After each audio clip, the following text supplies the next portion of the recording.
नमस्कार दोस्तों, एक बार फिर से आप सभी का स्वागत है। कलयुग कथा के इस नए एपिसोड में हम आपको एक ऐसी कथा के बारे में बताएंगे जिसमें भगवान श्री कृष्ण अपने भक्त को रोज खिचड़ी का एक कटोरा देकर जाया करते थे और वो भक्त एक बूढ़ी औरत थी। तो चलिए बिना किसी देरी के कथा आरंभ करते हैं। कथा के अनुसार बहुत समय पहले किसी गाँव में एक बूढ़ी औरत रहा करती थी।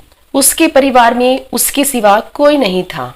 वो बूढ़ी औरत नियमित रूप से कार्तिक माह का व्रत किया करती थी और ऐसा माना जाता है कि शाम को जब वह अपना व्रत खोला करती थी तो भगवान श्री कृष्ण उसके घर आते थे और एक खिचड़ी से भरा हुआ कटोरा रखकर चले जाते थे। वो बूढ़ी औरत रोज उस खिचड़ी से पहले भगवान को भोग लगाती और फिर स्वयं खाकर सो जाती।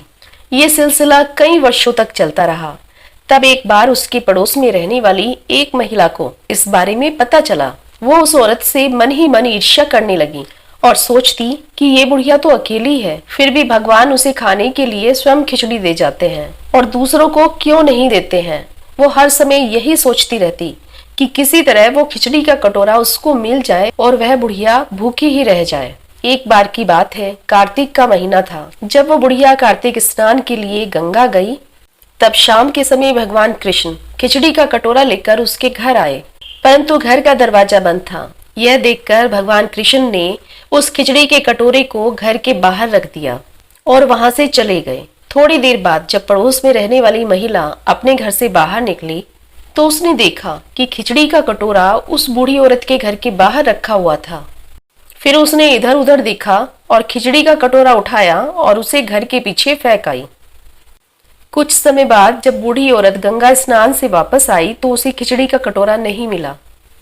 तो वह बुढ़िया बहुत दुखी हो गई और उस दिन वह भूखी ही रह गई और अपने मन में बार बार सोचने लगी, कहाँ गई मेरी खिचड़ी, कहाँ गया मेरा खिचड़ी का कटोरा। दूसरी तरफ उस पड़ोसन ने उस खिचड़ी के कटोरे को जहाँ फेंका था, कुछ दिनों बाद वहां पर एक पौधा निकल आया और उसमें 2 फूल खिल गए। इसी दौरान एक दिन उस राज्य का राजा उस रास्ते से होकर गुजर रहा था। तभी उसकी नजर उन फूलों पर गई। उन फूलों को देखकर राजा अपने रथ से उतरा और फूल वाले पौधे के पास गया जहां फूलों की सुगंध ने उसका मन मोह लिया था।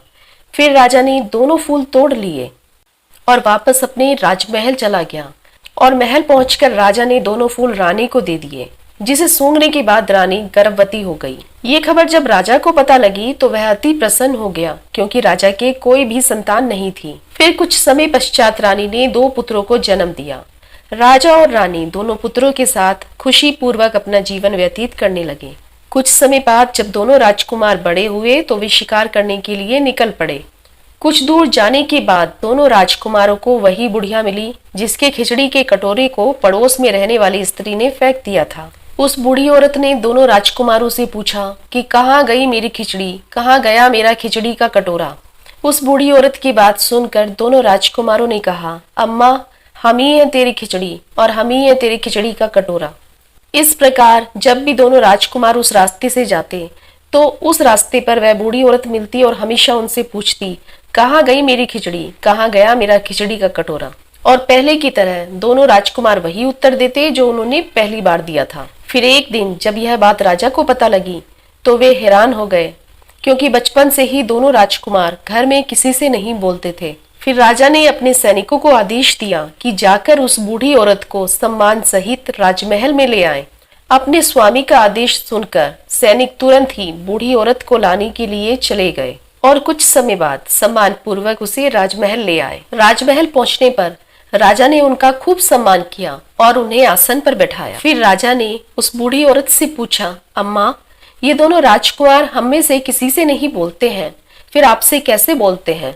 तब उस बूढ़ी औरत ने कहा, महाराज, मुझे नहीं पता कि आपके दोनों राजकुमार मुझसे कैसे बात करते हैं, लेकिन इन दोनों ने मुझे जो बात बताई वह बिल्कुल सच है। क्योंकि मैं कार्तिक का व्रत किया करती थी और भगवान श्री कृष्ण रोज मुझे खिचड़ी का कटोरा दे जाया करते थे और मैं उसी से अपना पेट भरा करती थी। एक बार की बात है, मैं कार्तिक का स्नान करने पवित्र गंगा पर गई हुई थी और जब मैं वापस आई तो मुझे अपना खिचड़ी से भरा हुआ कटोरा नहीं मिला।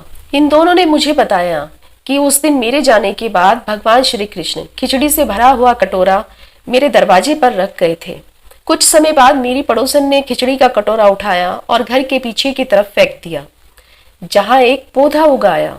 उस पौधे पर 2 फूल खिले और तब इनके पिता यानी कि आप उन दोनों फूलों को तोड़कर ले गए और उसके बाद इनकी माँ यानी आपकी रानी ने दोनों फूलों को सूंघा, तब आपके 2 पुत्रों का जन्म हुआ। साथ ही इन दोनों लड़कों ने मुझे कहा कि भगवान ने इन्हें मेरे लिए ही भेजा है।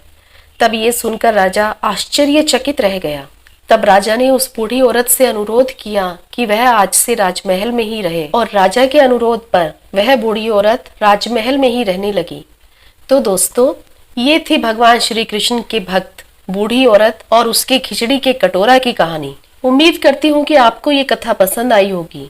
अगर आपको पसंद आई हो तो इसे ज्यादा से ज्यादा लाइक करें और शेयर करें, और यदि आप हमारे चैनल पर नए हैं तो इसे तुरंत सब्सक्राइब कर लें ताकि आप तक ऐसी और कथाएं पहुंचती रहे।